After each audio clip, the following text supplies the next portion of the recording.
สบายดีท่านผู้ชมการศึกษาวิชาชีพเป็นวิธีที่ดีให้ทุกคนได้โอกาสมีเวียกเฮ็ดงานทำง่ายขึ้นและจะมีโอกาสประกอบธุรกิจขนาดน้อยด้วยตัวเองดังทานย่านางแสงเดือนลาจันทบุญรัฐมนตรีกระทรวงศึกษาและกีฬากล่าวว่าฉะนั้นในการส่งเสริมเรียนวิชาชีพนี่ถือว่าเดี๋ยวนี้ก็ถือว่าเดี๋ยวนี้มาหลายแล้วเพราะว่าเขาเจ้าเรียนแล้วเขาเจ้าก็ได้ไปประกอบอาชีพ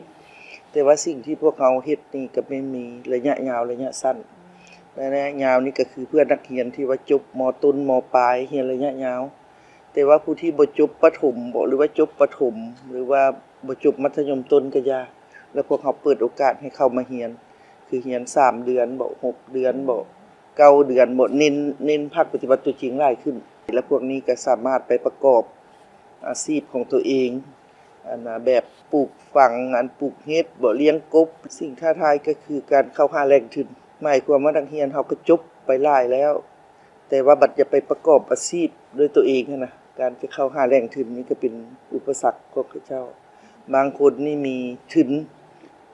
พี่น้องบ่พ่อแม่สนับสนุนเขาเจ้าก็สามารถไปเฮ็ดได้แต่ว่าเดี๋ยวนี้ครับเจ้าก็ได้เสนออยู่ว่าเฮ็ดแนวใดอยากให้มีการมาขึ้นห้องให้นักเรียนว่าเขาเจ้าจะเข้าหาแหล่งทุน SME แนวใด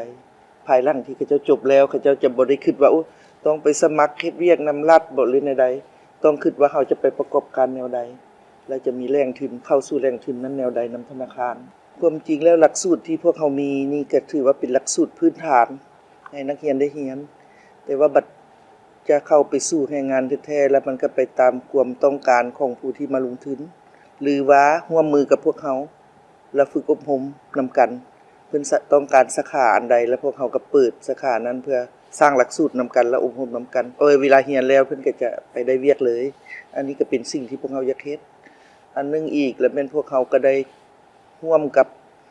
บรรดาผู้ประกอบการเป็นโรงแรมบ่เป็นโรงงานต่างๆเฮ็ดหลักสูตรนำกันหมายความว่าเรียนทฤษฎีอยู่โรงเรียนแล้วไปเฮ็ดตัวจริงอยู่นำโรงงานบ่หรือว่าโรงแรมหรือว่าสถานที่ต่างๆผู้ประกอบการต่างๆที่ว่าเพิ่นสนองให้อันนี้ต้องได้เซ็นสัญญากันว่าไปเรียนอยู่นำเพิ่นจักชั่วโมงเรียนอยู่นำเฮาจักชั่วโมงอันนี้ก็ถือว่าเฮ็ดหลายเฮ็ดได้เลยนี่ก็สิเป็นเรื่องกสิกรรมเนาะก็แม่นอันนึงและเรื่องซ่อมแปลงรถจบแล้วก็ถือว่าเฮ็ดได้เลยแล้วก็ไฟฟ้าก็มีหลายๆแขนงอยู่แต่ว่าบ่อนที่จะรองรับหั้นบ่อนที่จะรองรับเขาเจ้าหั้นบางเทื่อก็บ่เพียงพอถ้าว่าคือแปลงรถดีบางเทื่อเขาเจ้าก็จบแล้วสิไปตั้งห้านด้วยตนเองปึ๊บรถนี่ก็บ่ได้จะต้องได้ไปเฮ็ดกับห้านที่เขาเจ้ามีซะก่อนจาก 2-3 ปีมีประสบการณ์แล้วก็มีทุนทอนหน่อยนึงจะมาตั้งห้านตัวเอง